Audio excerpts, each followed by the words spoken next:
All righty, now we all good. Get ready to feast on this lesson today.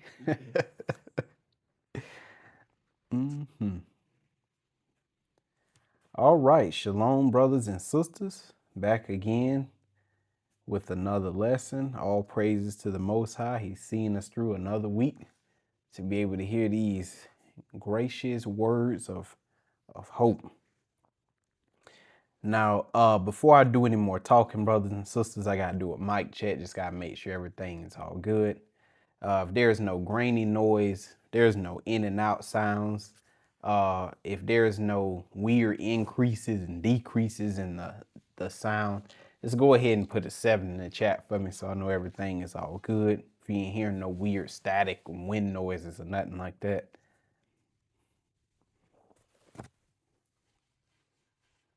Sometimes you turn the mic on, it be shoddy. Then you turn it off and then turn it back on, it's working just fine. That's just how it be.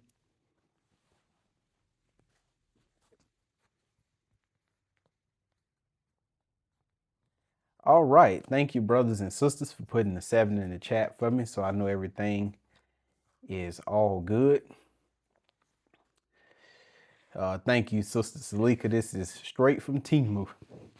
I got this thing for about $6 or $7. Boy, this thing feel like I'm wearing paper, but it worked though. All praises to the Most High. And brothers and sisters, all praise to the Most High as well. Brother Show You Right is back.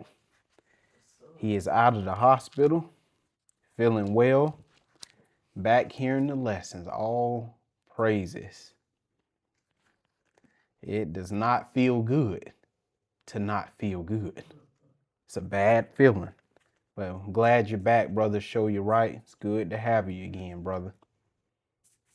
I don't like seeing none of our members, none of that, ill, sick, got stuff going on. I can't stand that. I hate that. But it's just this vile flesh, these flesh bodies we got on. It bring a lot of pain, that's for sure. And we wait for the day the Lord deliver us from these vile flesh bodies. All right. Before I get started, brothers and sisters, I was looking at something this week. And this mainly pertains to the ladies. And I'll just say, amen. Hey, be careful, man, with these weaves and these extensions. Because I heard, man, that, it was some sister, she was doing some research and she found that a lot of those weaves and wigs and stuff like that be laced with chemicals that's got a lot of carcinogens in it, which is cancer causing agents. So I was just gonna say, be careful with that. Be careful with them acrylic nails and all of that, because this stuff be laced with some extremely toxic chemicals. So just be aware of what you're putting on your head and what you putting on your fingers and just what you putting on your bodies. Truly, boy, Babylon is death. And really, you can't even avoid everything, really, because the Lord just got to look out for you. Yeah, you could be sleeping on covers and everything that's laced with poison and everything. So the Lord, he keep you. Yeah, lotions, all these topical creams. So Babylon truly is death, man. When the Lord said that, we in our graves, that's what he meant. This place surrounded by death, the air poisoned, the food poisoned, the ground poisoned, the clothes you wear is poison. You find out the clothes got over 200 chemicals in it, poison in your behind. Deodorant, poison. Shoes, poison. Yep, toothpaste, the earrings you put in your earrings that I got in my ear, poison. And so truly, brothers and sisters, we need to be delivered. Truly, we are in the lands with an S of death.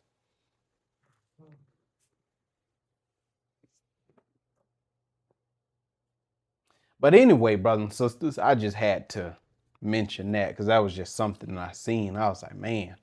But we're going to take a look at Hebrews chapter 3, just picking up where we left off from last time. And remember, brothers and sisters, so far, the writer of Hebrews has been establishing the superiority of Christ over the prophets, over the angels,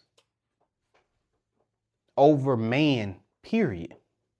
Because we esteem men like Enoch, and I'm just, making up some names, but people like Enoch, who we got Jeremiah, Isaiah, Moses, the patriarchs, Solomon, we esteem these great men. But here's the thing, somebody made these great men. That's right. Which means we ought to worship the creator over the creation.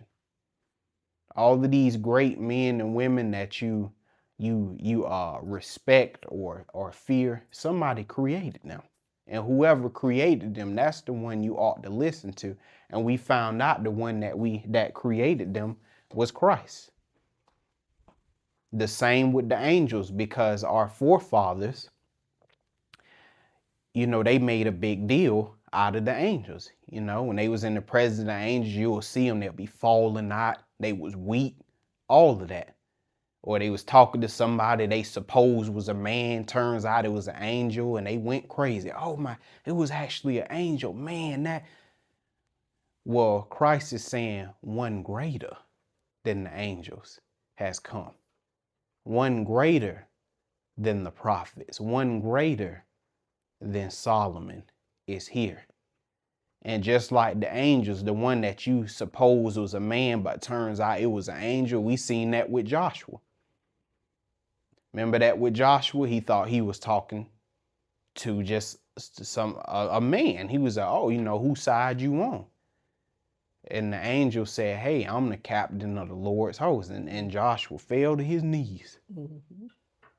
Well, Christ saying, I'm greater than the angel that Joshua fell to his knees to. Mm-hmm. And just like when Christ came, they supposed that he was a man. Well, just like with the angel, you supposed he was a man, but turns out he was actually God among you. Emmanuel, God among us. And seeing that God is greater than all, he's the one we ought to listen to.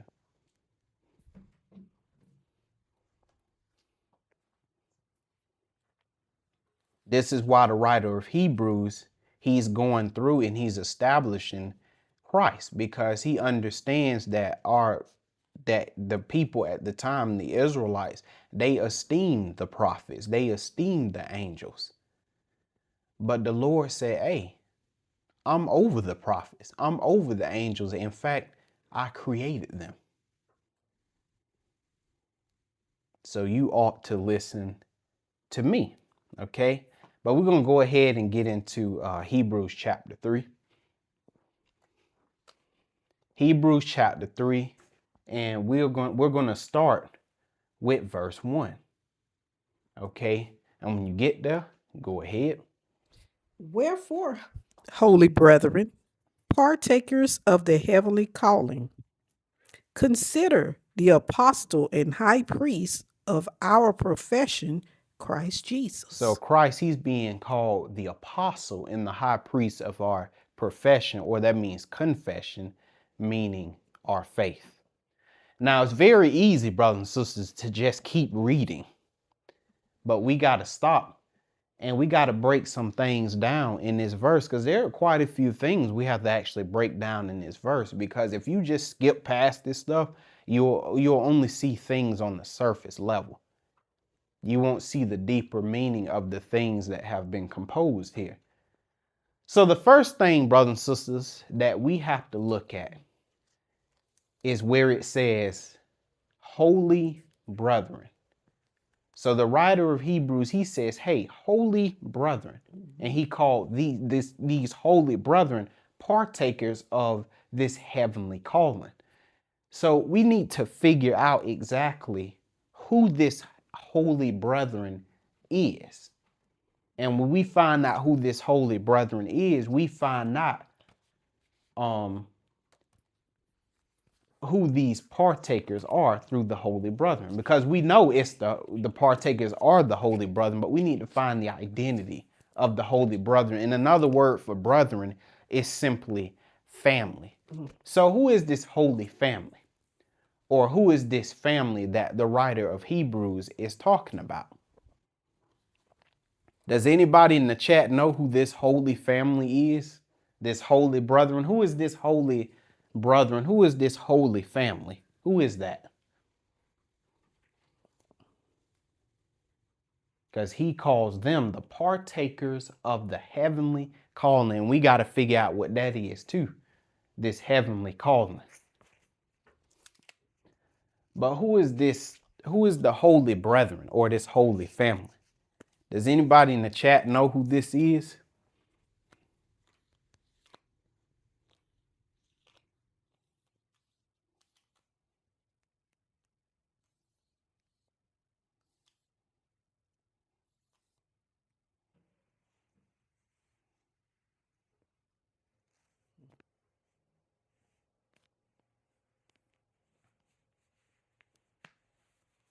That's right, Sister Salika. That's actually what I was looking for. We say righteous Israel, which is true.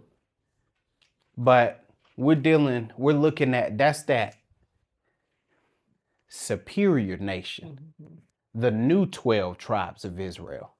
That's the holy brethren. That's the holy family that the writer of Hebrews is talking to. And this new 12 tribes, right, this superior nation, they are the partakers of this heavenly calling. But, you know, we ain't gonna just say it. Let's go ahead and go to Jeremiah 31. Jeremiah 31, and we're going to read verses 31 through 34. So that way we can see who this holy brethren is. Because we know that Christ is the one doing the calling. And that calling began when he came down in the flesh. And he was speaking to a certain group. He was speaking to a certain group, because see, in Christianity and these other religions, they will tell you that Christ was talking to everybody. But he indeed wasn't. When Christ was speaking, he had an intended audience.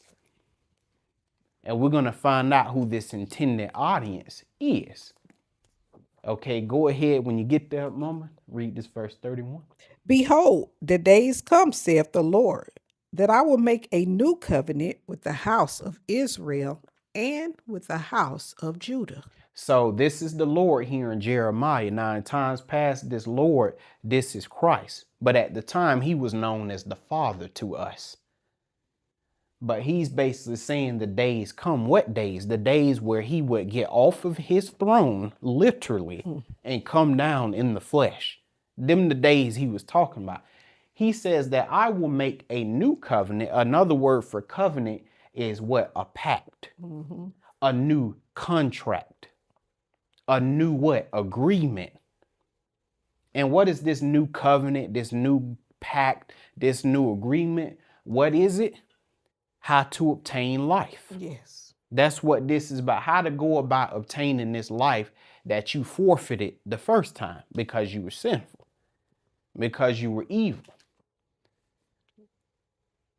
And this life, brothers and sisters, we've already established, it's not breathing in and out. That is not life. That's a form of it. But this life that Christ is talking about, he's talking about government. He's talking about rulership. He's talking about earth being remade in our image. That's the life that he's talking about. And through this covenant, he's going to tell you how to get it. And we're going to go over that later. Don't worry about all that. That's what the preachers say. Don't worry about all that. It says, I will make a new covenant or pact with who? The house of Israel and with the house of Judah. So we find out who this holy brethren is. the house of Israel and the house of Judah. This is who Christ was making this heavenly calling to, this group right here, house of Israel and with the house of Judah. And see, if you don't go places like this, brothers and sisters, you start making stuff up. You start trying to guess. Well, I mean, I guess maybe he was talking to everybody. No, house of Israel and the house of Judah.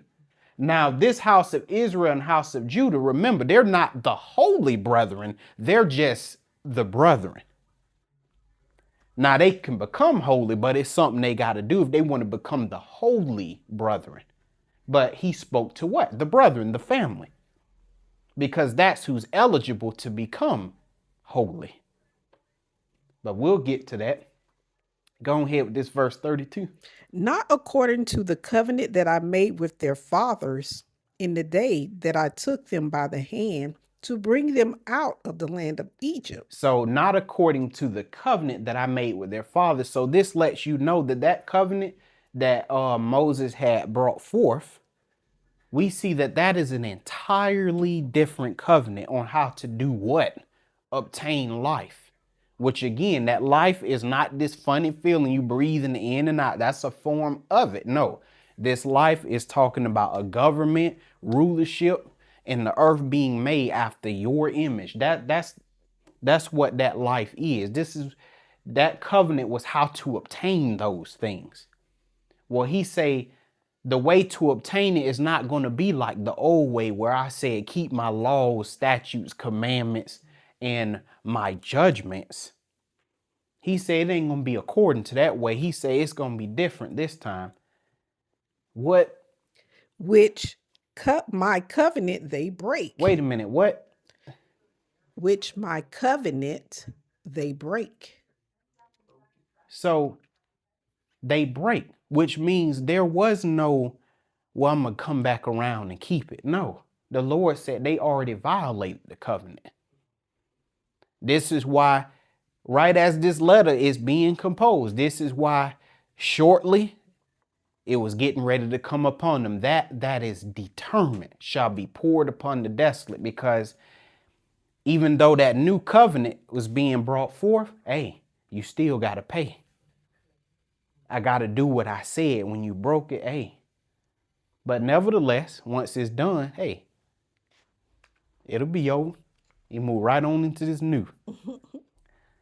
It says, although I was a what? Husband unto them, saith the Lord. Husband, because we are what? We are the wife of Christ, or the bride of Christ. Okay. Read this verse 33. But this shall be the covenant that I will make with the house of Israel. Mm-hmm. After those days, saith the Lord, I will put my law in their inward parts. Now, hold on. This shall be the covenant that I shall make with who? The house of Israel. Wait a minute. Everybody. The house of Israel. The Christians. The house of Israel. The Baptists. The house of Israel. The house of Israel, brothers and sisters. And this is talking about the whole house. All 12 tribes. After those days, saith the Lord, I will put my law in what? Their inward parts. Meaning in their spirit. And will write it what? In their hearts. That's right. In what? And will be their God, and they shall be my people. And they shall be my people. But the only ones that's going to be the Lord's people among Israel and Judah is them ones that allow God to put his law in what? Their inward parts, and write it in their hearts, because majority of Israel would reject Christ, even down to this day, would reject him. And it says, and they shall be my people. And what did Christ say concerning this new covenant? He said, listen, if you want to obtain righteousness, he say, listen, just believe on me. Okay, and you're covered in terms of righteousness. Now that you covered, this is your duty. Your duty is to do what? Walk in love, which is shown in how you deal with your brothers and sisters, especially when a wrongdoing occurs. And the second thing is what? Abstain from the lust of the flesh. Do not practice sin. That's all Christ asked. Go ahead with this verse 34. Okay. Wait, was that it? Yes, sir. Okay, yeah, that was it. Okay. I don't want to do no more than I have to. Oh, no, like, go ahead and go do this. Let me see. Nah, that's it. That's it. All right. So we established that this holy brethren, and I could have went more places, but I don't want to make things too long. Uh-oh. Oh, that's fine. You just go back down. Okay. Oh, okay. You got it. All right. But we established that this holy family, or at least, excuse me, we found out that the family, the brethren, is Israel and Judah. And let's just go ahead and go to, because I want to see if I want to look at it. Let me see. Well, nah, let me just go ahead and see it. You know what makes, what's going to make you holy is when you believe. Then you are counted as what? The holy brethren. See, you're just a family, but when you believe, when you accept Christ, then you become the holy brother. You become what? The new nation of the 12 tribes of the children of Israel. Because one thing we have to understand, brothers and sisters, is when you're looking in the New Testament and even in the Old Testament, it's all in there, brothers and sisters. You got the shadow, then you have the spirit. When you look in there, Christ was always dealing with two groups. And those two groups was what? Esau and Jacob. Abel or Cain and Abel. Ishmael and Isaac. And you know what that dynamic represented? Old Jerusalem and New Jerusalem. So you have to understand when the Lord is talking, he's addressing one of the two groups. He ain't talking to everybody. Even right here, the Lord, through the writer of Hebrews, he ain't talking to everybody. He talking to the holy brethren. He's talking to the new 12 tribes of the children of Israel. And it's very important, brothers and sisters, that you make that distinction. Okay? But the holy brethren needs Israelites that believe on Christ. They walk in love. They abstain from the lust of the flesh, meaning they don't practice sin. It says what? They are partakers of the whole heavenly calling. And what make them partakers? The fact that they believe, which is what makes them holy or set apart. Set apart to be and do what? Well, that's wrapped up in this heavenly calling, and we got to figure out what that is. Let's go to Psalms 82. And we're going to read verse 5 through 8. Really, this verse 1, y'all, this is really going to be the longest part of the chapter. Everything else is going to be pretty much smooth sailing. But Psalms 82, and we're going to read verse 5 through 8. You know what? I said we was going to read verse 5 through 8. We're going to read verse 1 through 8. Why not, brothers and sisters? Okay. Go ahead with this verse 1. God standeth in the congregation of the mighty. He judgeth among the gods. This mighty and the gods is one and the same. Brothers and sisters, who is this congregation of the mighty and the gods that... Now, well, hold on, brothers and sisters. Don't say it yet. First off, who is this God right here? Who is this God? We're going to get to the congregation of the mighty and the gods, but who is this God right here that's standing in the congregation? Who is this God?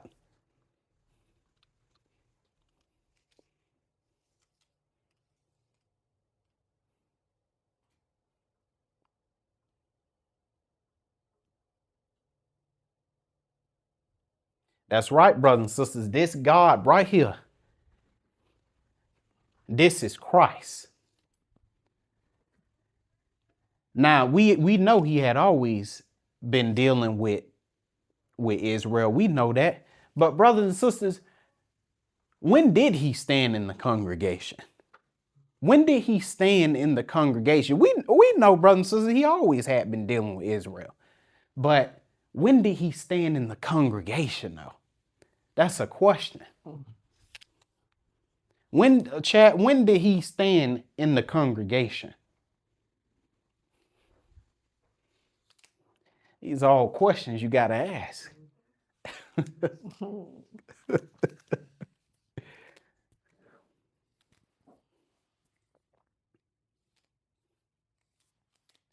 When did this God, who we know is Christ, when did he stand in this congregation? Let me see.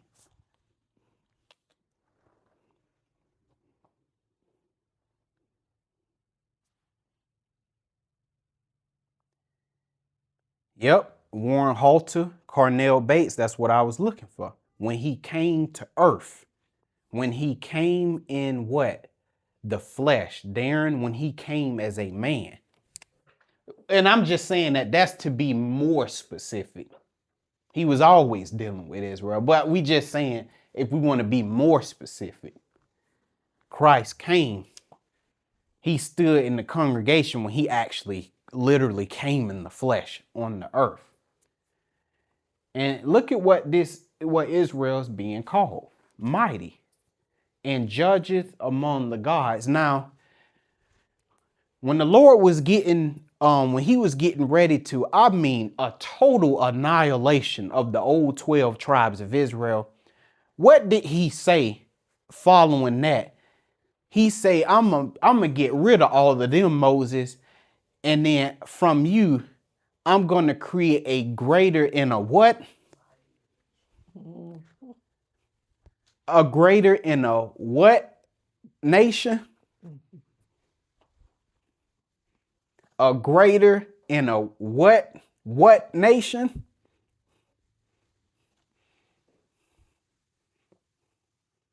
Because that too let you know who he was talking to. A greater in a what? He said, I'm going to create a greater and more mightier. See, they just mighty right here. This old 12, but he said, but this nation I'm creating, they're going to be more mightier. More mightier. See, this old one, they're just mighty. No, he said, Christ said the nation I'm creating is going to be more mightier. But even that, brothers and sisters, in this, it lets you know who this God dealing with. He dealing with the 12 tribes of Israel. So no, he is not dealing with everybody. We need to stop the lies, brothers and sisters. And it says, he judgeth among what? The gods. Is it not written in your law that the Lord said, ye are what? Gods? So when he talking about gods and the mighty and stuff, we know he's talking about Israel. He ain't talking about everybody.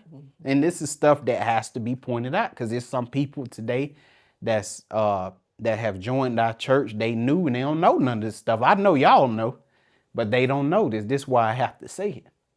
He judgeth among Israel, the gods. Now, when Christ came down, in a nutshell, if you want to know what he was saying, if you want to summarize, because when he came down, he was dressing these Israelites down, especially the leadership. But what was Christ saying? Go ahead and read down to verse 5. Okay. How long will you judge unjustly? It's what Christ was dressing them down with. And accept the persons of the wicked. Because remember, they were supposed to be mighty. These Israelites, they were supposed to be gods. But their frequency was on the level of slaves. They acting like slaves. So Christ came down. He said, what? How long will you judge unjustly and what? Give a pass to the persons of the wicked. And why you did it anyway? You did it because you know the wicked was going to buy you, the wicked, they was going to buy you off. And you like gain. So you gave them a pass to do whatever they wanted to do. That's right. Now go ahead with this verse 3. Defend the poor and fatherless. And that's what he was saying. He said, listen, defend the poor and the fatherless and do justice to the afflicted and the needy. But not even when you're reading this, brothers and sisters, you got to pay very close attention. There's two groups in this. There's one group who is not going to judge justly. They're going to judge unjustly. But there's another group, brothers and sisters, they're going to judge justly. There's another group, brothers and sisters, that's not going to accept the persons of the wicked. And the one that does righteously and justly and abhors evil, you're going to see what's going to happen with them at the final verse of this here Psalms of Asaph. Well, go ahead and read this 3 again. Okay. Defend the poor and fatherless. Because see, the inferior nation, the old 12 tribes, old Jerusalem, this is the stuff that made them inferior right here. We reading all of the stuff that made them inferior. Defend the poor and fatherless and do justice to the afflicted and the needy. Verse 4. Deliver the poor and needy. Rid them out of the hand of the wicked. Again, this is what made the old 12 tribes inferior. And to this day, brothers and sisters, we still have the old 12 tribes among us. They just were destroyed by the nations and they was dispersed. But they still among us. And at the end, we'll know for sure who's the old 12 tribes and who the new 12 tribes is. But by faith, we say that we're of the new 12 tribes, that we're of the superior nation, the more and mightier nation. Deliver the poor and needy. But see, that's what that righteous nation will do. It'll deliver the poor and needy. But that old wicked, the old 12 tribes, that inferior nation, they don't deliver the poor and needy. And they keep the poor and needy in the hand of the wicked. Mm-hmm. Okay, verse 5. They know not, neither will they understand. They walk on in darkness. And he's dressing down, Asaph, he's dressing down the inferior nation, the old 12 tribes. He said, what? They do not understand, nor neither will they understand. And he said, they walk in darkness. And whosoever hateth his brother, walk in darkness. If you practice sin and chase after the lust of your flesh, guess what? You walk in darkness. And it says in what? All the foundations of the earth are out of course. Now, we know he ain't literally talking about no foundations of earth, but he's just using that. Well, I mean, when you think about a foundation in general, a foundation supports something. It supports whatever is on top of it. And when you take that foundation away or you weaken that foundation, whatever is on top of it begins to rot and reel, and eventually it falls. Well, that's what happened to the old 12 tribes. And this foundation, it represents their lifestyle, how they was living. And because of that, they would fall. Look, and it says, the earth are out of course. Meaning what? That's that wild, what is it? The wild grapes? Wow. They're unrecognizable. They are as what? The heathen that they loved. And they loved them too. Our fathers, them wicked ones, they loved them. And they are what? Out of course. Because God put them on a course for righteousness, but they deviated through the hardness of their heart. And they became what? Out of course. Now, this is what he telling this inferior nation. Go ahead right here. I have said, ye are gods. Okay, I've said, ye are gods. And all of you are the children of the Most High. And truly, they were all the children of the Most High. That's why the Pharisees, they was like, they went up to Jesus and they like, we be the children of Abraham. Yeah, Jesus was like, of course. He like, you sure are. But according to the Spirit, you have the spirit of your Father that's got the hoofs. The ones you can hear coming. Making that clacking sound. Because your spirit is how God identifies you. That's what the Pharisee didn't understand. Yes, according to the flesh, all of us are the children of the Most High, but you're identified through your spirit. And according to their spirit, old Jerusalem, their father was who? Satan. Because they had his spirit, but there was another group. They had the spirit of their father, the Spirit of God. But what he said to that inferior nation, Mom? But you shall die like men. He said, but you gonna die like men. And what? And fall like one of the princes. And fall like one of the princes. And we're gonna get to the one of the princes part. But he said, you're gonna die like men. Now we know ultimately that's the second death. And ultimately that is actually what it's talking about in verse 7. But we know the other meaning of that death, which goes along with this. You're going to fall like a prince. You're going to lose your government. You're going to lose your inheritance, right? Because just like Esau, you sold your birthright. You're going to lose your government. You're going to lose your inheritance, which is who you are, knowing you're an Israelite, what tribe, your customs. He like, listen, you're going to lose all of that and you're going to become a slave, essentially. Because remember, a prince, what makes a prince a prince? Well, he's the son of a king. Okay? So, to lose that princehood means you've now lost your title. You've lost your privileges. Yeah, meaning what? You've lost your rulership. All that's been revoked. You finna be a man. You finna become what Adam became. Adam was a god, and guess what? He became a man. Nah, let me go ahead and get you out of this Eden right here, this garden. Nah, we finna get you right on up out of that. You finna come till this ground. And that's what Israel doing, slaving, subject to hard bondage and subject to payments. Israel in these captivities huffing and puffing. You know why? Because they men. But ultimately, at the end, he's going to get rid of that sea.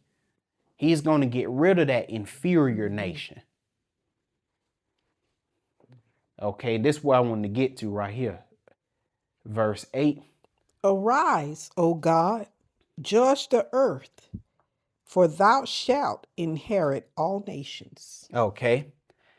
And this is that heavenly calling right here in this verse 8.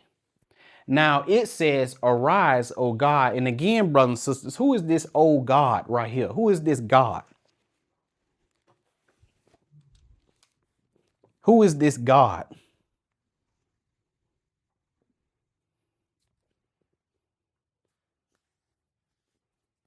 Because we'll read that. We won't even stop for 2 seconds. We'll just keep going. Time to go to Psalms 83.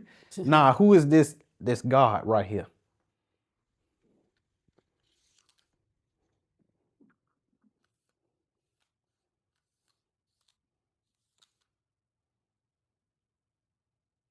That's right, brothers and sisters. This God right here, this is Christ. And one thing that we know about Christ, as we say, is there's plurality to it. Christ is plural, brothers and sisters, because remember, you got Christ the man, and then you got Christ what? The body. And as we was reading, brothers and sisters, up above in these previous verses, listen, it talked about what the inferior nation would not do. But in that, It was everything the superior nation would do. And it's this superior nation who is wrapped up in Christ. So when it's talking about Christ, it ain't just talking about Christ the man. It's talking about his body too, those that believe. That superior nation. They gonna arise and do what? Judge the earth. They're going to judge the earth, meaning they gonna put this earth under submission. And that also involves getting that wicked group of Israel out of here. Get out of here. We're gonna beat this earth into submission. We're gonna do what? Just what the Lord told Adam to do. Subdue this earth and have dominion. That's what we're looking at right there. Just what he told Adam to do. And he said, what concerning Christ in the new 12 tribes? For thou shalt what? Inherit all nations. Essentially, all the nations are going to become our literal property. Crazy how things flip upside down, don't it? Mm-hmm. We was once their property, now they're going to be ours. Thus saith the word. Oh, go ahead, Zahar. I was going to say, we see a shadow of this in the Old Testament with the Levites under Moses. Mm-hmm. Remember when the people had rebelled in the wilderness, when they transgressed, and the men were laying with the Moabitish women. And remember, the Lord had told Moses to tell the Levites, whoever is on my side, come on over. You come on over, and you're going to put your brethren to death. Mm-hmm. See, that was a shadow of this new nation that's going to be under Christ. And he also has gotten instruction from the Father to say, hey, who's on Christ's side? Right. Who's on my side? Because you're going to turn around and we're going to get rid of that old Jerusalem, that old 12 tribes that's wicked. Right. Which is what? Causing your slavery. Right. Causing you to be what? Subjected to payments. Because in other words, if they don't, in other words, the full 12 tribes of Israel, they're not going to manifest fully until Christ comes. That's when we'll become the new 12 tribes of Israel, that superior nation. But that inferior nation has to go. Why? Brothers and sisters, it's just as simple as they holding you back. Yeah. We can't never get nowhere because of that group. And you hear Israel say it, man, we be trying to build and do all that, and here they come. Well, that's why the Lord getting rid of that group. Because we can't do what? In that final verse, we can't arise because of them. Mm-hmm. Because they trying to hold you down. They don't want you to arise because they know anyway it's the end of them. Yeah. But the Lord said, it don't matter what you do. We gonna rise. That righteous nation is gonna come forth. And the wicked Israelites will never again, no more be in charge of the nation of Israel. The righteous will now be in charge and rule over their own nation. Because the wicked Israelites, they gonna be gone. Ain't gonna be no more rebels. Now, here we go. Back to that, let's see. Now, what makes these, and we kind of went over it already, but what makes the new 12 tribes of Israel, this superior nation, what makes them partakers? Well, let's go to Acts 16. Acts 16, and we're going to read verse 30 and 31. We getting there, brothers. So this verse 1, I promise you, it's the longest thing we going to go over. The rest is pretty smooth sailing. Acts 16, 30 and 31. Okay, when you get there, Mom, go ahead and read that verse 30. And brought them out and said, Sirs, what must I do to be saved? What must I do if I want to take hold of this new covenant? Now, brothers and sisters, I got a question for you anyway. What must I do to be saved? Saved from what? That's a very important question. Saved from what?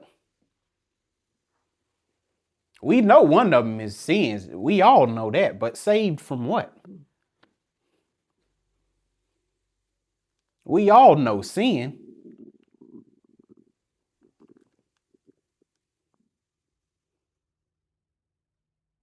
But sin has brought us down to a place that we need to be saved from.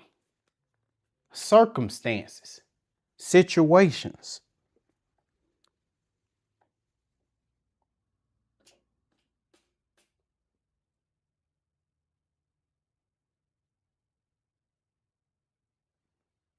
That's right, Brother Cherian.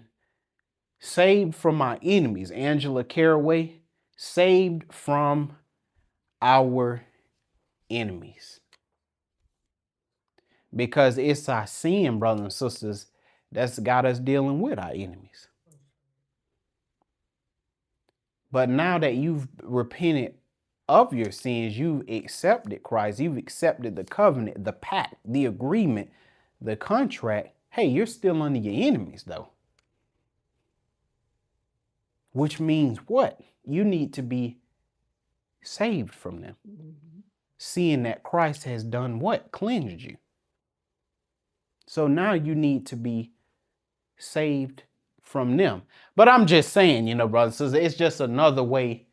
It's a other side to saved. That's all I'm saying. Right. That's all we saying. It's just another side to it. And I'm saying that because we got some new people among us. They only see that one way, sin. But I'm just letting you know there's something else that we need to be saved from, and that's our enemies. There needs to be a reversal of this government that we're currently under.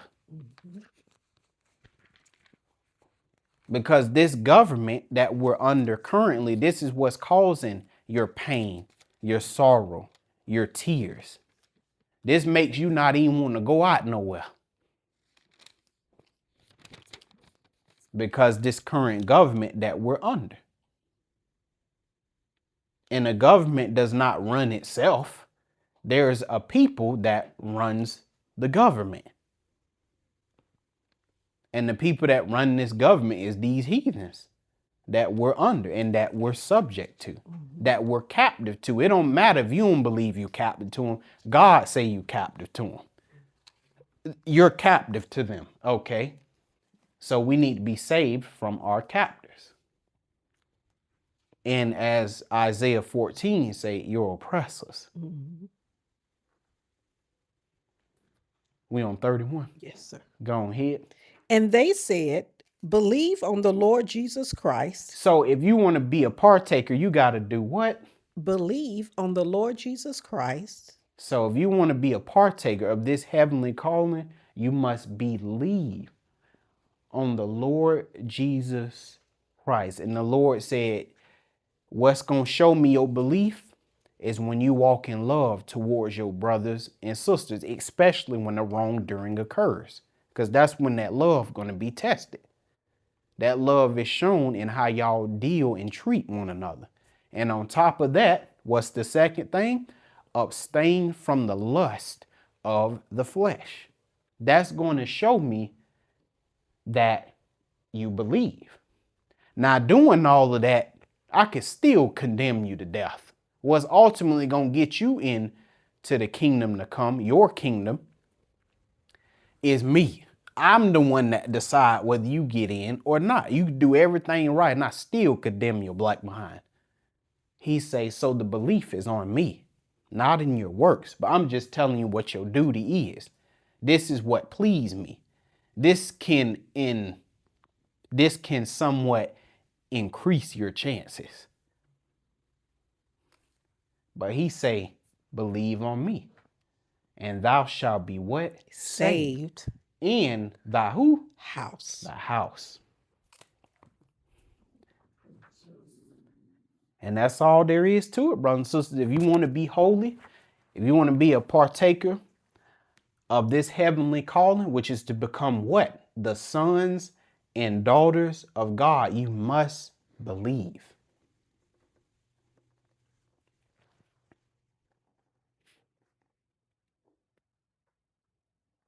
All right. And then we got the last two parts of this, brothers and sisters, and we will move on to verse 2. The last part of this, it says, the writer of Hebrews is calling Christ the what? The apostle and the what? High priest of our profession. Now, brothers and sisters, I just want to ask you, what is an apostle? What is that? What is an apostle?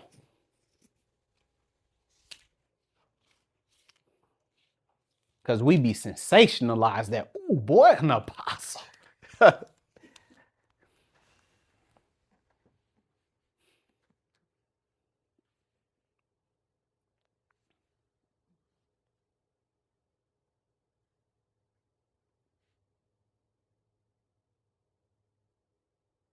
What's an apostle, brothers and sisters?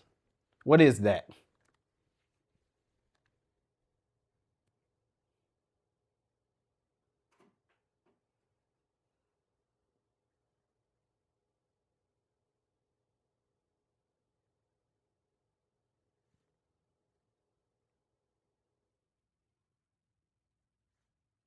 Brothers and sisters, and that's right, Brother T. Brown. All an apostle is it's just a messenger. That's all an apostle is. An apostle is just a messenger. And remember, even Moses, guess what he was? He was an apostle. He came with news to the children of Israel. Listen, the Lord has seen your plight. He's seen the oppression wherewith you were oppressed with. I see your bondage, the trauma. And I'm coming as a messenger, an apostle. I'm coming with some what? Good news. The Lord God has heard you and he has come to do what? Deliver you. And what Israel needed to be delivered from, we know their enemies, but they needed to be delivered from themselves. They need to be delivered from sin, which caused their enemies to rule over them. And it says, Christ is also what? The high priest of our profession or our faith. I'm just going to go ahead and say that. Brothers and sisters, what was the job of the high priest? What is a high priest? What is that? What was their job? Because we know an apostle is a messenger, but what is the high priest? What is that? What's a high priest?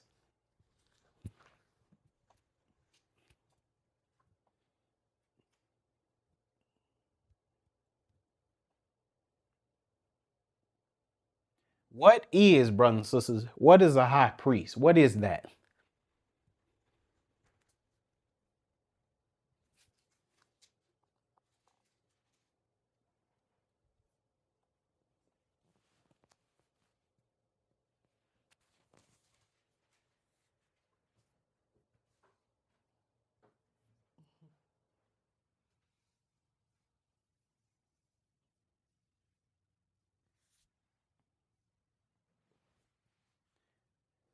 That's right. T. Brown, Sophia, Ian Israel, Baruch Israel. That is exactly correct. A high priest, essentially, brothers and sisters, was a mediator. That's what a high priest was. A high priest was, it wasn't, a high priest was a mediator between God and man. And this man being the 12 tribes of Israel. Don't get no funny ideas now. See, he said, man, stop. No, he was the high priest was the mediator between God and man, and their job was to do what? To make peace between God and man, and they would do it through sacrifice, because what they essentially were trying to do was maintain the peace.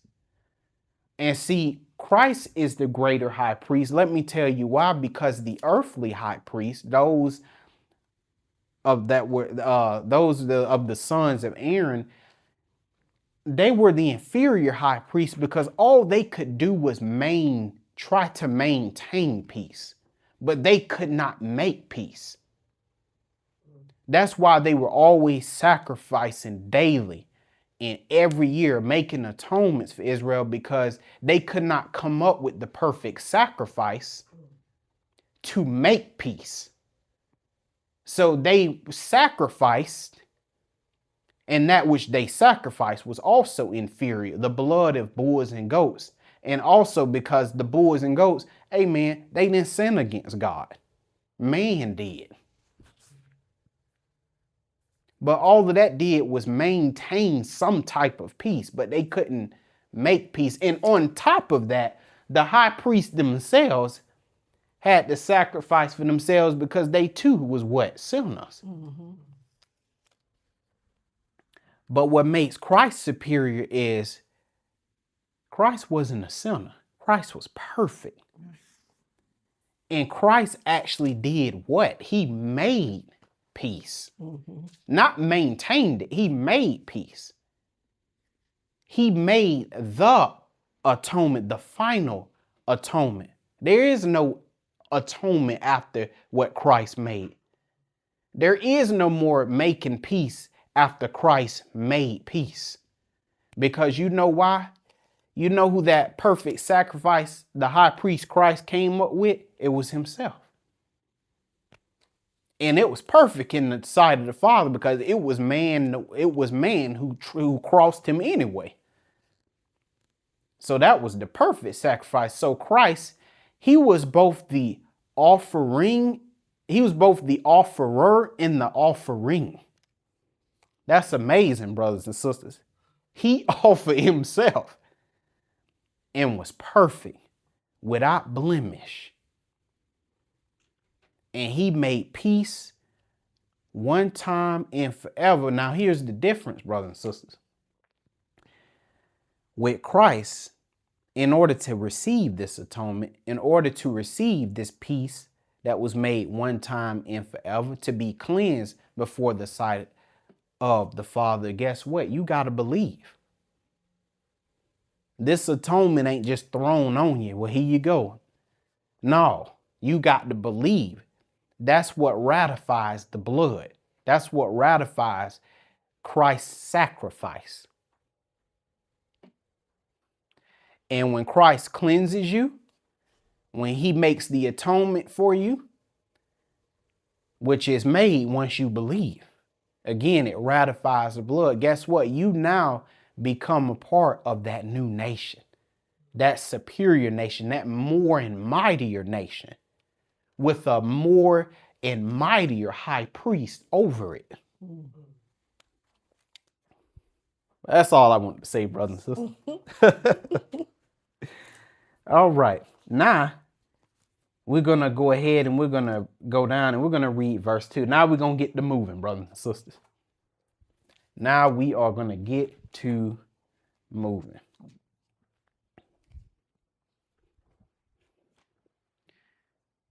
Go ahead and read verse 2. Who was faithful to him that appointed him. Christ, this one who was apostle and high priest, was faithful to him that appointed him. And who was this him?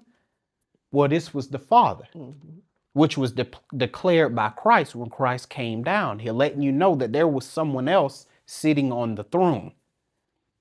He was faithful to the Father that had appointed him, as also Moses was faithful in all his house. Now, what we're dealing with right here, brothers and sisters, in this verse, we're dealing with the will of God for these two individuals, for Christ and for Moses. Now, Christ's job, God's will, is that he died for the people. That was his job. That was the Father's will for Christ, that he died with the people to make reconciliations for sin. That was primarily the job the Father had him on. And the job the Father had Moses on was specifically to bring the children of Israel out of Egypt and into the land of Canaan.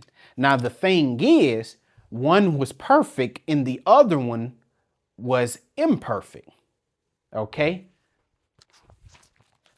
But we're going to get there. Let's go ahead and go to Luke 22, and we're going to read verse 41 through 44, because we're going to see what made Christ superior, and we're going to see what made Christ faithful.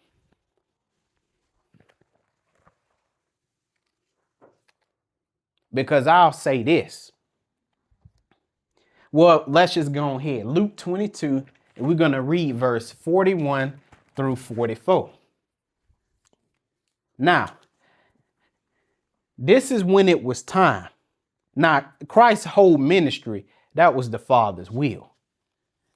But this was he getting down to the end goal right here. Now, he getting down to the nitty gritty of the Father's will for his existence in the flesh.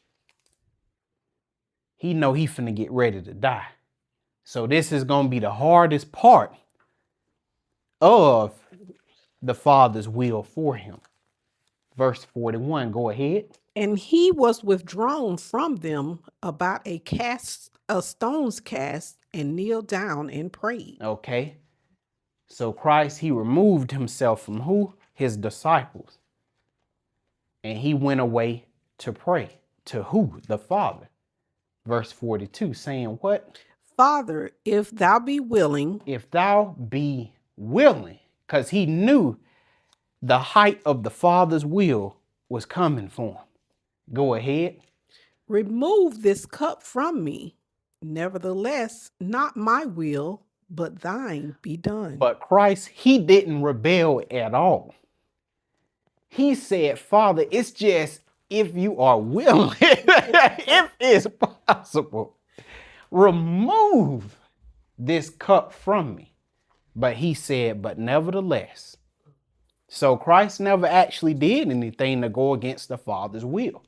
He was just praying and saying, you know, Lord, if it's possible, if you're willing, remove this cup from me. What cup is that, brothers and sisters? That's the cup of suffering and in death. But we know what come after that. You become the Son of God. It says, and we know the Father, look at that. He already declared Christ the Son of God, because he said, this is my Son in whom I'm well pleased. You know what kind of faith the Father had in his Son? He already knew his Son was going to complete the mission. So by faith, the Father said, this is my Son in whom I'm well pleased. I know he's going to die and I'm going to raise him up. He's going to be the Son of God. So even when Christ at that time being on earth, being declared the Son of God, that was all by faith. But saying, the Father, if thou be willing, remove this cup of suffering and death from me. Nevertheless, not my will, but thine be done. And I'm here to tell you, brothers and sisters, when you're going through, it's tough. The temptations of the flesh, stuff you want to say and do, but you got to say, nevertheless, not my will, but thine. And you know where you need to do that at? Right here. When you're praying. Whether you go somewhere or whether it's in your mind, even when the temptation is happening right in front of you. That's right. Be done. Okay. Now, Christ, this is brutal for him, because all Christ have known before this was Godhood. All he knew was eternity, the lofty one that inhabits eternity. But he know he finna get ready to pass away. He knows that. A God that only knew life and only experienced life. And he did it to do what? Save these black people. Or excuse me, give them a fighting chance. Mm-hmm. I'll say that. Fighting chance, because you have to believe. 43. And there appeared an angel unto him from heaven, strengthening him. Had to strengthen him, boy, because he knew his death would come in. Christ didn't die no normal death, brothers and sisters. He was brutalized. A slow death. Sitting right there on that cross, dying a slow death. Bleed not. Mm. And it says, and what? And being in an agony. Now, hold on. Now, it says he was in agony. Thinking about the death he knew that was coming. Let me look this up real quick.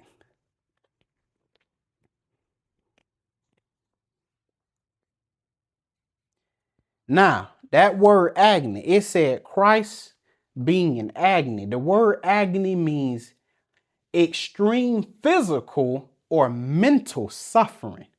Christ was suffering mentally. He was in agony, thinking about his demise and his death. You know why? Because Christ put on the suit. He put on the flesh. So he's feeling what the flesh feels. This is what makes him a greater high priest, because he didn't just sit on the throne. Let me experience what man experienced. And that's exactly what man experiences when they know their death is close, or they know they're about to die.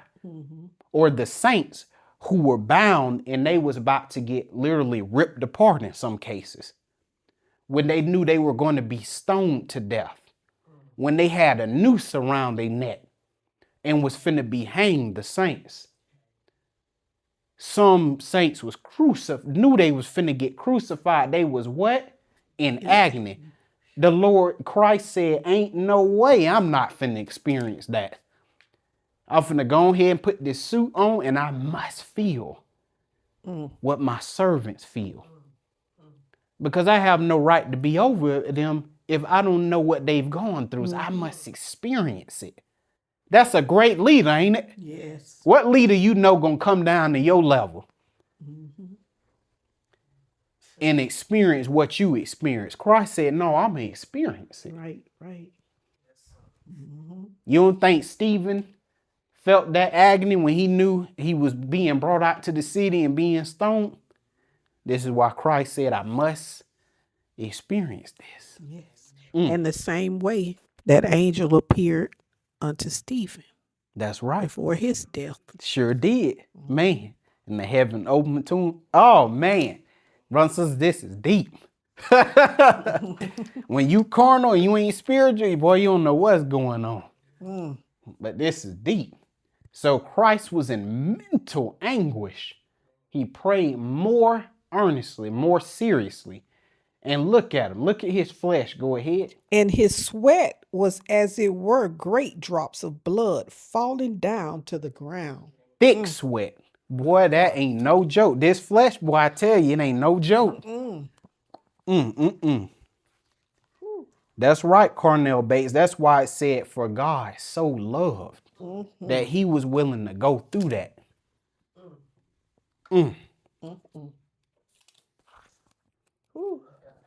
And when you don't believe in Christ, you're guilty of this. That's right. You're going to pay for what he felt. Because that's why he was feeling it in the first place. Because of you.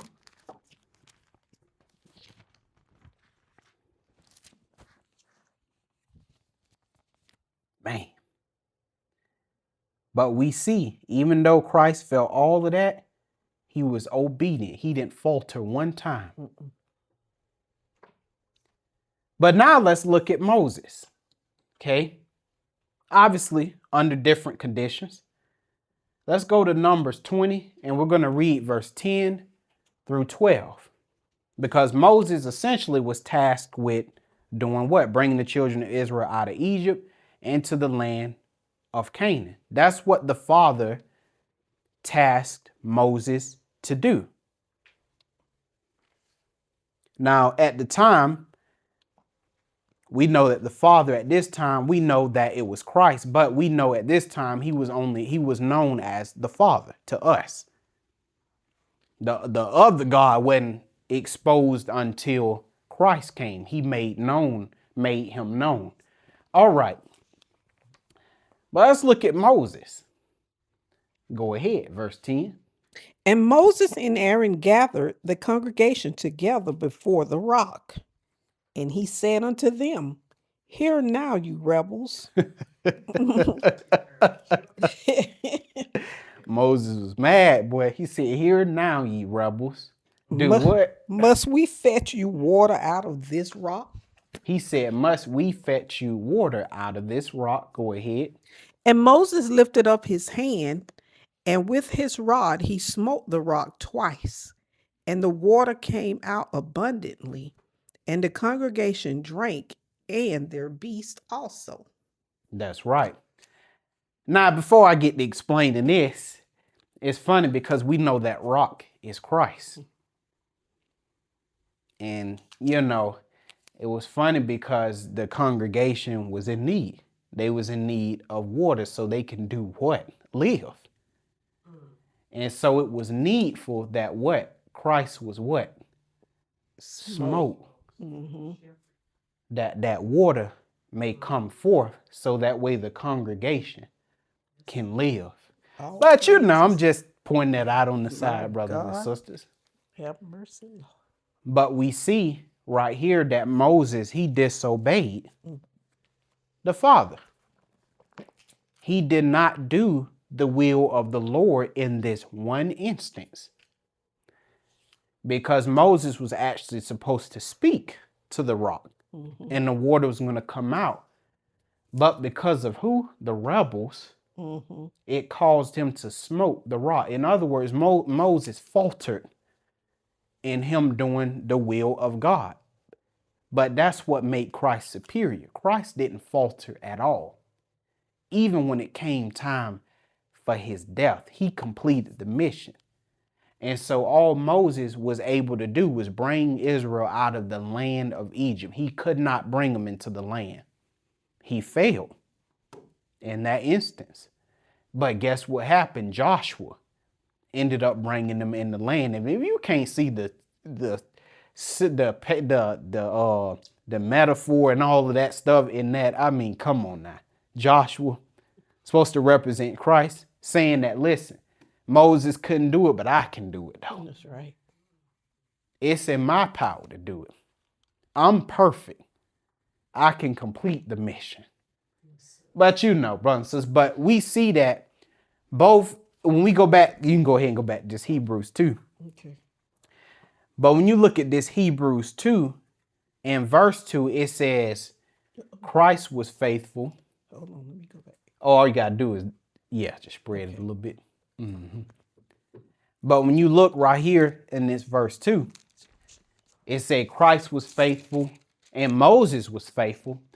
They was both faithful, but it was Christ. He was more faithful. They were both faithful. It's just the fact that Moses was imperfect and Christ was perfect. Moses was faithful, but Christ was more faithful in that Christ never faltered. But Moses, he faltered in that one instance. Even all the things that they said and did to Christ, even in his ministry before his death, he never faltered from the will of God. But Moses, just in that one instance, he faltered. And that was enough to make him what? Imperfect. Now, let's make sure that was everything. Yep, that was it. Now we're going to go down and we're going to read verse 3 and 4. And when you get there, go ahead. For this man was counted worthy of more glory than Moses. For this man, meaning Christ, was counted worthy of more glory than Moses. Go ahead. Insomuch as he who hath builded the house hath more honor than the house. Because guess what? Even though Moses was a great man, even though Moses is greatly and highly esteemed, guess what? This one Christ, he created Moses. This one that you fear, this one that you greatly esteem. And Moses is to be esteemed, but not above Christ.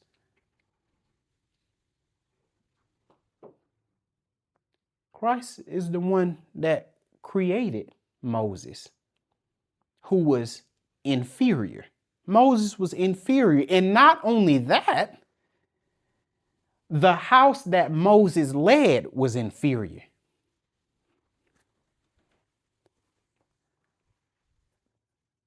But Christ is not only is he superior to Moses, but Christ is leading a more superior house. Verse 4.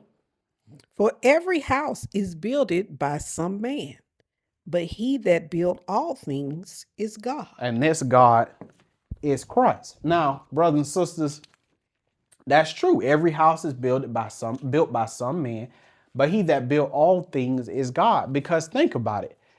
And this, it ain't just the house, but it just is anything. Think about all of these technological advancements and these great skyscrapers and buildings, these great sights to behold that man has built, that people be oohing and awing over that these men have built.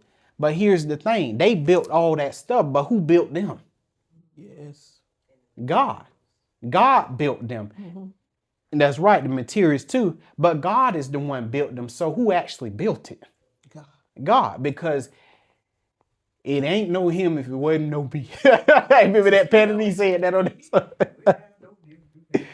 We had no them, we didn't have me. Yeah, that's true. That is so true, man. And that's what the Lord essentially saying. Ain't no them if it wasn't me. So therefore, all things was built by me. And truly, Moses, in the nation that he led, it was just simply a shadow of Christ in the superior nation that he would lead. But we're going to get into that. But let's go ahead and go to Zechariah. Well, hold on. Did I want to go there? I think I was looking at this one earlier. I was trying to see whether or not I wanted to go here. Hold on real quick. Okay. Let me see. Probably not, but I just want to look anyway. Okay.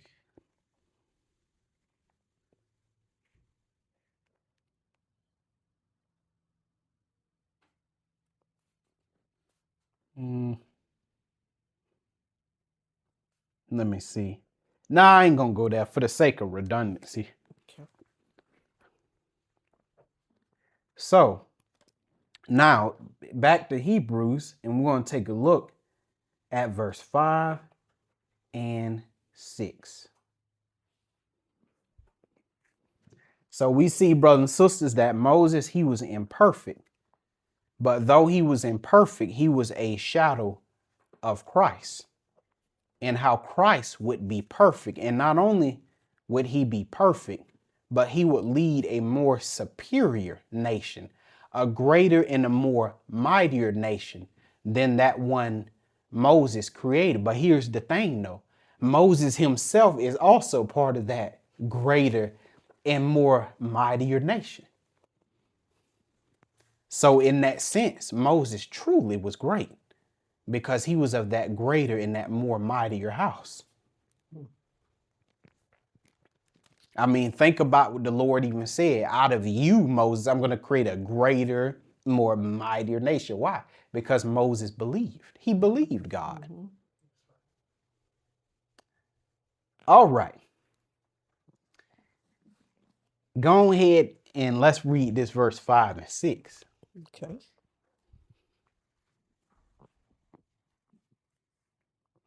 All right, go ahead.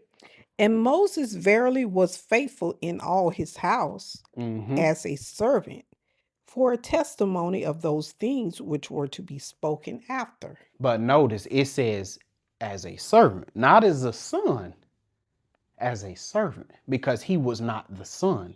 He was the servant. Okay, go ahead. But Christ as a son over his own house, whose house are we, if we hold fast the confidence and the rejoicing of the hope firm unto the end. So, see, we say, but Christ as a son over his own house. So that right there is letting you know that we're dealing with two different houses, two different nations, just like Jacob and Esau. Two different nations, Rebecca, would be in your womb. Well, here go the two nations right here.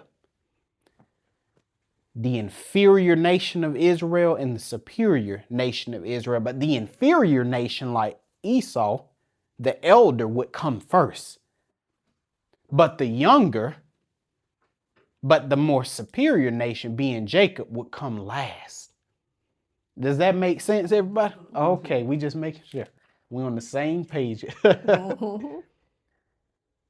And it says, but Christ is the son over his own house, whose house we are, and also the house Moses was a part of, because Moses too believed. And we know this too because we seen the mount of, what was that, transfiguration, when Christ transfigured. We seen who? Moses. So we know he a part of it. Moses believed. And that's proof too of why, listen, hey, rest of y'all may not believe. Moses like, look, I'm just doing my job. Rest of y'all may not believe, but he like, listen, I believe. As for me and my house, we gonna serve the Lord. Right. So even though God have you doing a task at hand, at the end of the day, you better make sure you believe. But here's the most important part of all of this right here. Being a partaker of the heavenly calling. If we do what? Hold fast the confidence and the rejoicing of the hope firm until the end. And that's another word for what Jesus said. And what did Jesus say? But not my will, but your will. That's the same exact thing of holding fast. Lord, don't ever let me get in the way. Let your will be done in my life and for my life. Yes, sir. Okay. And that's that right there too. It says to what? To the end. You got to fight and claw your way into eternity. Fight and claw your way into the world to come of this great government that we gonna behold. All right. So back to, okay, so I thought I had something else I need to read. But Hebrews, so back to Hebrews 3, and we're going to read verse 7 through 12.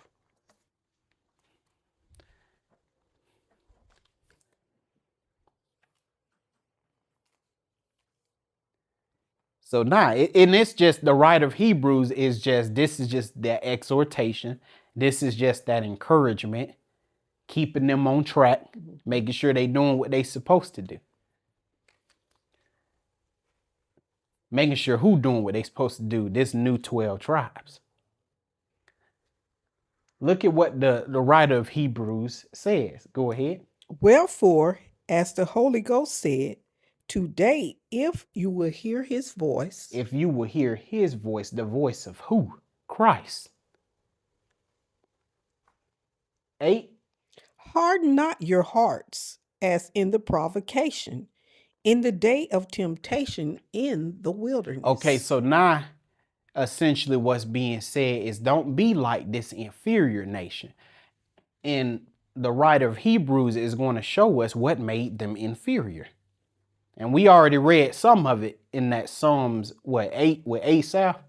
Well, this is going to be a continuation that he's going to continue to show you what made this nation inferior and what caused them to fall. Harden, first of all, he say, harden not your hearts. Listen, be obedient to the words of Christ. He say, not like that inferior nation. Verse 9. Verse 9. When your fathers tempted me. With what? That unbelief. Go ahead. And proved me and saw my works 40 years. Now, it's funny. Proved me because that's what them black parents say. Boy, you working my patience. You working me. You working my nerves. He tried me. That's what Christ ain't. Boy, he like, y'all, they proved me.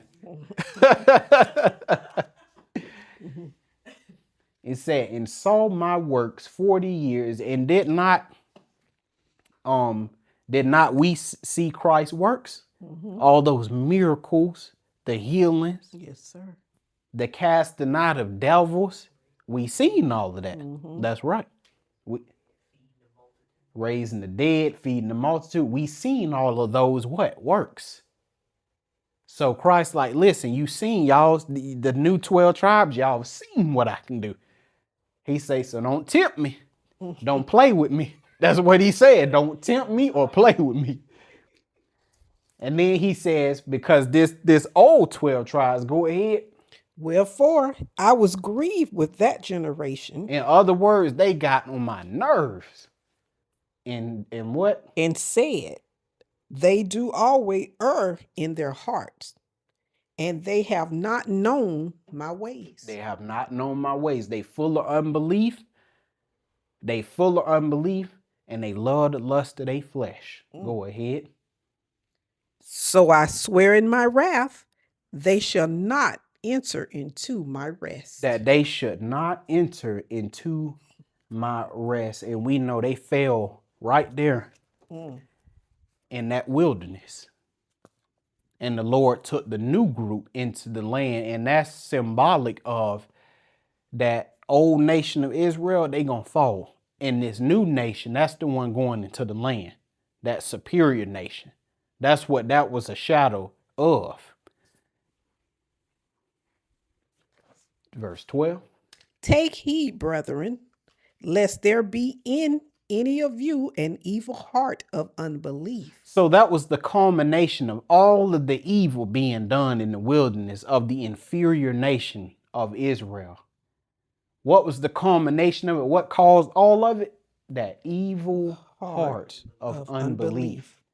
In departing from the living God, or the words of the living God.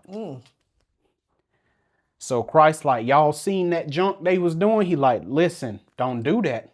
I will get you out of here. So the Lord, he just warning them. Make sure you stay on the straight and narrow. So the Lord, like, listen, when I say you better walk in love and you better abstain from the lust of the flesh, listen, I mean that. I will get you out of here. Hey, cease from the law, statutes, and commandments. I've given you something greater. Walk in love, which is shown in how you treat your brothers and sisters, especially when a wrongdoing occurs. And guess what? And also, don't practice sin. Abstain from the lust of the flesh. Listen, Christ, you ain't gonna tell me. He like, okay, well, I got something for you. You gonna fall right here, and actually you're gonna die right here with your master, because he gonna get them too. He said you're gonna fall right here in Babylon, and you will not go over to the land in which I promised the patriarchs.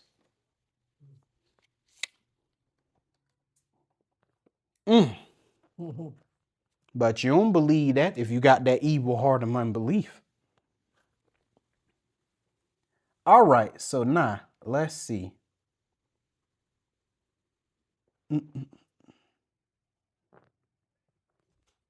Now we're going to read verse 13 through 15. I just realized I ain't put that on the paper.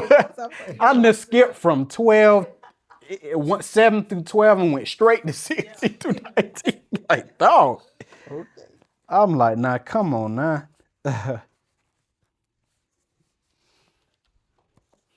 Well, that's a lot of verses, Skip, right there. I'm doing some other kind of math.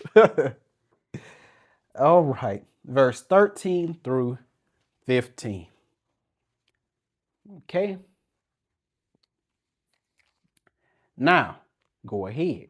But exhort one another daily. And that's exactly what the writer of Hebrews is doing right now. He's exhorting them. It's encouragement, and it's also discipline. He says, what? Daily. And not just each other, but even yourself. You got to check yourself. But what? Daily. Yes. That's right. While it is what? Called today. Why it is called today. Lest what? Any of you be hardened through the deceitfulness of sin. Because when you harden through the deceitfulness of sin, because when you harden the deceitfulness of sin, you fall back into the darkness. And he's saying, listen, when you fall back in that darkness, he like, look, man, it's hard to find your way back in that day. So in other words, he's saying, while it is day, meaning when you in your right mind, it's that maintenance. keeping up.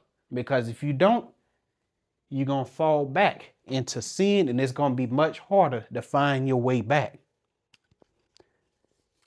Because it's much harder for a man and a woman to know the word and fall back into sin. And then, because what you going to use to get them out of it? They already know the word. So in other words, he's saying, remain in the light. Yes. Verse 14. For we are made partakers of Christ. By faith, if what? If we hold the beginning of our confidence steadfast until the end. If we continue, that is to say, if we continue in the will of God, which is to continue to believe on Christ. And what does Christ want us to do? He wants us to walk in love, and he wants us to abstain from the lust of the flesh. And you got to do that, what? Until the end. Mm-hmm. All right, so now, brothers and sisters, what we got, 15? See, I'm ready to do some more skipping. Okay, 15. While it is said, today, if you will hear his voice, harden not your hearts as in the provocation. Yep, he said, harden not your hearts as in the days of provocation. In other words, I'm going to do what I want to do. Mm. He said, don't think like that. Don't be like that. You need to listen. Put your pride away.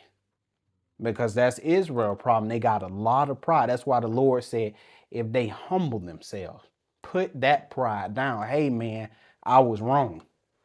I did not know the way. Mm-hmm. Lord, I need help. Because even people in sin, their heart is hard. They know they need help, but they too proud to ask for help. Ask who? God. Too proud to ask for what? Deliverance. I can do it on my own. No, don't be like that. Lord, help me. Mm-hmm. All right, now we can go ahead and read verse 16 through 19. So back to Hebrews chapter 3, and we're going to read verse 16 through 19. And when you get there, go ahead. For some, when they had heard, did provoke. So not all. When some had heard, did provoke. Howbeit, what? Howbeit not all that came out of Egypt. Howbeit not all that came out of Egypt by Moses. That's right. But go ahead, because we know Joshua and Caleb, they believe. They like, listen, we don't care what any of the rest of y'all think. We believe. We know that the Lord is more than able to deliver our enemies into our hands, and so we can go up into that land. They believed it. But the ones that didn't believe, verse 17. But with whom was he grieved 40 years? Was it not with them that had sinned? And how did they sin? That unbelief. Mm-hmm. Whose what? Carcasses fell in the wilderness. And we're in the wilderness today, in all of these nations that we're scattered in, brothers and sisters. And if you believe, you will go into the land that was promised to you. If you don't, you're going to die right here in Babylon. You're going to fall with your master. 18. And to whom sware he that they should not enter into his rest, but to them that believe not. So he only swore that to them that believe not. Not to Joshua and Caleb, not to Moses, but it was the ones that didn't believe. He said, you ain't going to enter into my rest, because was not Joshua and Caleb and Moses among them? It don't matter what their title was he not among them? Mm-hmm. I mean, were they not among them? No, they were among them, but he wasn't talking to them. And that's the whole point of all of this. He ain't talking to everybody. So the ones I'm swearing that's not going to enter my rest, I'm talking about them ones that ain't going to believe. Mm-hmm. But the ones that's going to enter into my rest is those ones that believe. All right, brothers and sisters, here we go. Last verse, verse 19. So we see that they could not. The unbelievers could not what? enter in because of unbelief. Because so what has it always been about, brothers and sisters? This right here. Unbelief. Unbelief. That drives God nuts, bro. I'm telling you. Now the second thing, but that's all that idol worship and all that drive him nuts too. But that right there, which causes all of that, That's right, is that unbelief. And sometimes he want to really see if you believe too, as a saint. That's why, boy, he'll put you in some real deep hot water. It be boiling to be good and hot. Enemies straight up surrounding you, no way out, because he just want to see, is it in you or do you believe? Like Job. That's why he said, I did what? I suffered y'all to hunger. I suffered y'all to thirst. And in this day and time, in this wilderness that we in, what's that hunger and thirst? It's through the belt of our enemies. That's the hunger and thirst today. Because I want to see this wicked government that we're under, that we have to abide by. That's the suffering, the hunger, and the thirst, because he want to see, do you believe or is this in you? That unbelief. It's just a test, brothers and sisters. That's it. He want to see who believe and who don't believe among my people. But that is all I got for you, brothers and sisters. I hope you guys got some understanding. And remember, don't just watch this video and be reading along with us. Make sure you get your Bible and, you break these things down for yourself. That way, when somebody come ask you how you've come to these certain conclusions, you're able to break it down. But that's all I got for you. I thank you guys for your time, and God willing, I will see you guys in the next lesson. Shalom.